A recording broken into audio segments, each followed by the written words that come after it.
You really get a dose of that humility when you go through a couple aneurysm surgeries. I recall the surgeon when we went to get her final release, "I'm done with you." He gave her a few tests that they always give you: push on my hands, follow my finger. And then he leaned back on his desk and he said,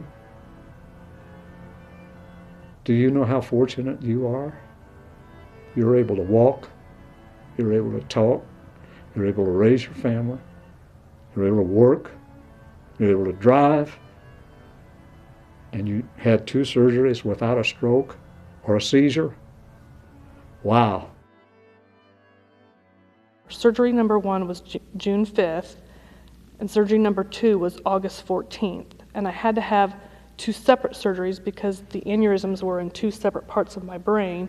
And with number 1 over here being ruptured, they couldn't have that much of my brain exposed to do the clippings. So we had to wait till this one was clipped and I surgically recovered well enough for them to see that I could have another brain surgery.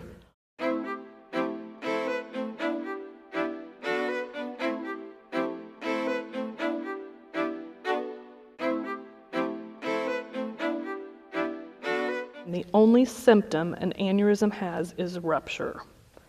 And the key to saving people's lives beyond or before the rupture is obviously knowing that you had the aneurysm to begin with. And most people don't know they have them until they rupture. I had 2 aneurysms, one of which ruptured on June 5th of 2012 at my son Maxwell's baseball game. The whole part of this season, that particular season, Maxwell was trying nothing more than to hit a home run. I mean, you could just see it in his stance and the way he gripped the bat. That's all he was trying to do was smack a home run. Maxwell's first at bat, he cracked the ball and it instantly looked like it was the home run that he was going after, and I stood up very quickly. And when I stood up, I didn't know this then, but I know it now, when I stood up at that crack of the bat is when my aneurysm ruptured.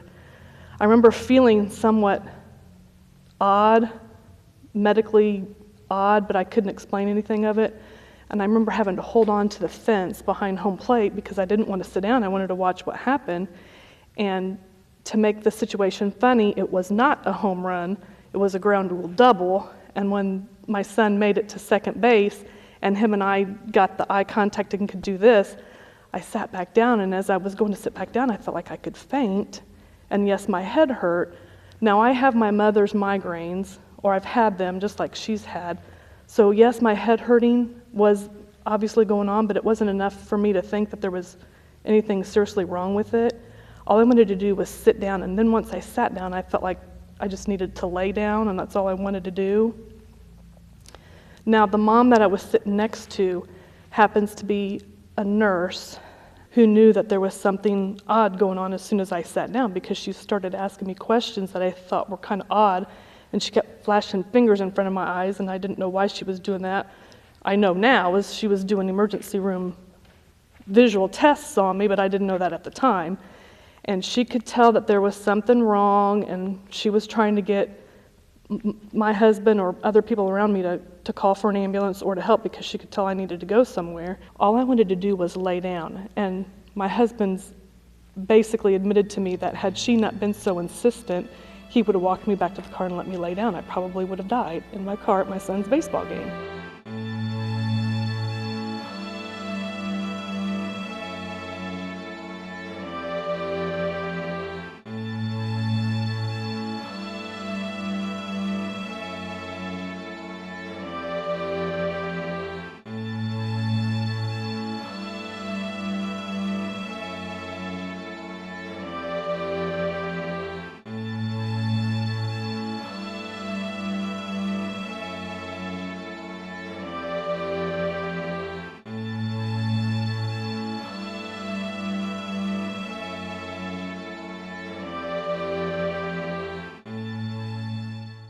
With what Janet has been through and what Julie's been through, I think a lot about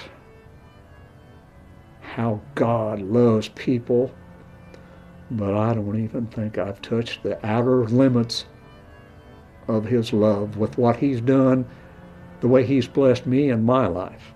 and my wife and my children. I don't know how people can get through and not lean on God.